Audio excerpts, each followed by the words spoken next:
انیس احمد کا سوال ہے، امام کی تنخواہ اس وقت میں شریعت کے مطابق کتنی ہونی چاہیے؟ اس وقت جو ائمہ حضرات کی تنخواہ ہے بڑی کم ہے، بہت کم ہے، بہت کم ہے، یہ کہہ لیجئے کہ ان کا صحیح سے گھر خرچ بھی نہیں چلتا، چونکہ میں بھی انہی لوگوں میں سے ہوں، میں بھی امام ہوں، تو اس لیے مجھے اچھے سے پتہ ہے اور ائمہ حضرات کے دکھ درد کا اچھے سے احساس ہے، خاص کر کے لاک ڈاؤن کا جو زمانہ گزرا ہے، جیسے لوگوں کے حال و احوال آئے ہیں، تو اس لیے میں اچھے سے سمجھتا ہوں۔ اور یوں کہہ لیجئے کہ اگر یہی حال رہا امت کا، اماموں کی تنخواہیں نہیں بڑھائی گئی، تو اس کے دو نقصان ہوں گے۔ پہلا نقصان تو یہ ہوگا کہ ہمارے جو علماء ہیں وہ امامت لائن کو چھوڑ کر کے بزنس کے اندر، تجارت کے اندر چلے جائیں گے، کیونکہ جب ضروریات پوری نہیں ہوگی تو ظاہر سی بات ہے کہ آدمی کہیں تو جائے گا۔ تو پہلی اس کا نقصان تو یہ ہوگا کہ اگر امام لوگ مسجدیں چھوڑ کر کے بزنس میں لگ گئے، کاروبار میں لگ گئے، تو مسجدوں میں نماز کون پڑھائے گا؟ اور دوسرا نقصان اس کا یہ ہوگا کہ آگے ہمارے بچے حافظ قرآن اور امام نہیں بنیں گے۔ کیوں؟ کیونکہ ان کے ذہنوں میں شروع سے بات بیٹھ جائے گی کہ امامت میں اس لائن میں پیسہ نہیں ہے، اس میں تو ضرورت ہی پوری نہیں ہوتی، تو میں حافظ کیوں بنوں، میں مولوی کیوں بنوں جبکہ میری ضروریات ہی پوری نہیں ہوں گی۔ تو یہ دو اتنے بڑے نقصان ہیں کہ جو آنے والی ہماری جو نسلیں ہیں شاید وہ ایمان کی دولت سے محروم ہو جائیں، اور شاید کہ کوئی نکاح پڑھانے والا، نمازیں پڑھانے والا، نماز جنازہ پڑھانے والا، ایصال ثواب کرنے والا آپ کو کوئی نہ ملے۔ تو یہ اتنا بڑا نقصان ہے اگر ہم نے بروقت اس کا تدارک نہیں کیا گیا، ہم نے علماء کی تنخواہیں اتنی نہیں بڑھائی کہ ہمارے بچوں کو رشک ہو اور ہم یہ کہیں کہ کاش میں بھی وہ بن جاتا۔ یہاں پر آپ کو ایک واقعہ سناتا چلوں۔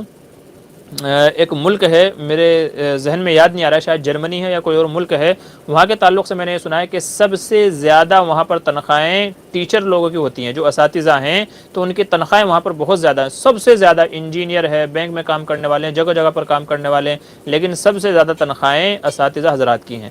تو ایک مرتبہ جو بقیہ ڈپارٹمنٹ کے لوگ ہیں انہوں نے دھرنا دیا اور یہ کہا کہ ہماری تنخواہیں بھی استاذوں جو ٹیچر ہیں ان کے برابر ہونی چاہیے، دھرنا دیا، ان لوگوں نے احتجاج کیا۔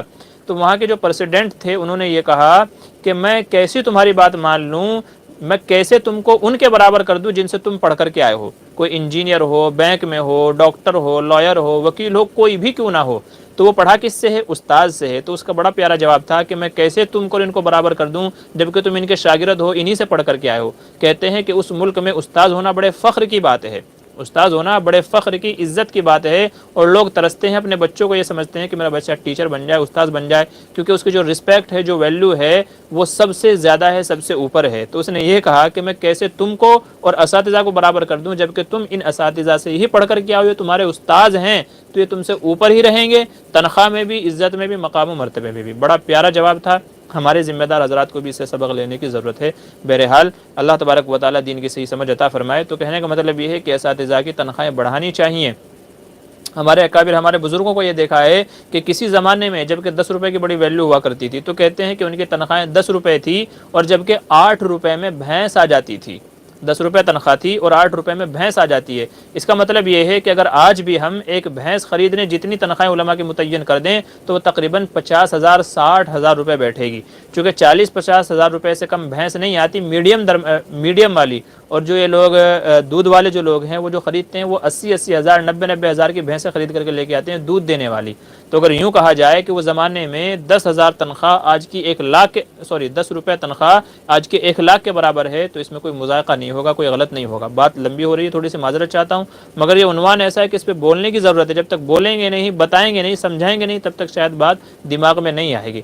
تو اس لیے وہ چاہے مدرسے کے اساتذہ ہوں اور وہ چاہے مسجد کے ائمہ، خطبہ، علماء حضرات ہوں، ان کی تنخواہیں بڑھانے کی ضرورت ہے، ورنہ یاد رکھیں ایک دن وہ آئے گا کہ یہی علماء مسجدیں چھوڑ کر کے کاروبار، بزنس میں لگ جائیں گے، پھر آپ کی نمازوں کا اللہ ہی حافظ ہے، پھر آپ نمازیں کس کے پیچھے پڑھیں گے؟ آپ خود سوچ لیجئے۔ آپ کے نکاح کون پڑھائے گا؟ آپ خود سوچ لیجئے، چونکہ مولانا صاحب تو، عالم صاحب تو بزنس میں لگے ہوئے ہوں گے، ایسے ہی آپ کے بچے بھی حافظ نہیں بنیں گے، چونکہ ان کے دماغوں میں یہ بات بیٹھی ہوئی ہوگی کہ ملا گری میں مولانا کے پاس پیسہ نہیں ہوتا، ان کے پاس کیا 5-7 ہزار روپے ہوتی ہے، اس میں کہاں گھر کے خرچے چلتے ہیں، تو پھر وہ علماء نہیں بنیں گے، پھر وہ ایسے ہی دنیا دار بنیں گے۔ تو یہ دو اتنے بڑے نقصان ہیں جس کا مجھے اور آپ کو اندازہ نہیں ہے، اور آگے چل کر کے فیوچر میں، مستقبل میں اتنا بڑا نقصان ہے کہ شاید ہماری آنے والی نسلیں ایمان سے ہی محروم رہ جائیں، ان کو کلمے کا پتہ بھی نہ ہو۔ یہ تو آج کے زمانے میں ہم نے اپنے حالات میں دیکھے ہیں کہ بیٹا جو ہے وہ باپ کی نماز جنازہ نہیں پڑھا سکتا کیونکہ اس کو آتی ہی نہیں ہے، اس کو آتی ہی نہیں ہے۔ تو اگر یہی حال رہا تو پھر ظاہر سی بات ہے بیچارے علماء بھی کہاں جائیں گے؟ بزنس میں جائیں گے، کاروبار میں جائیں گے، اور ہماری مسجدیں خالی رہ جائیں گی۔ تو اس لیے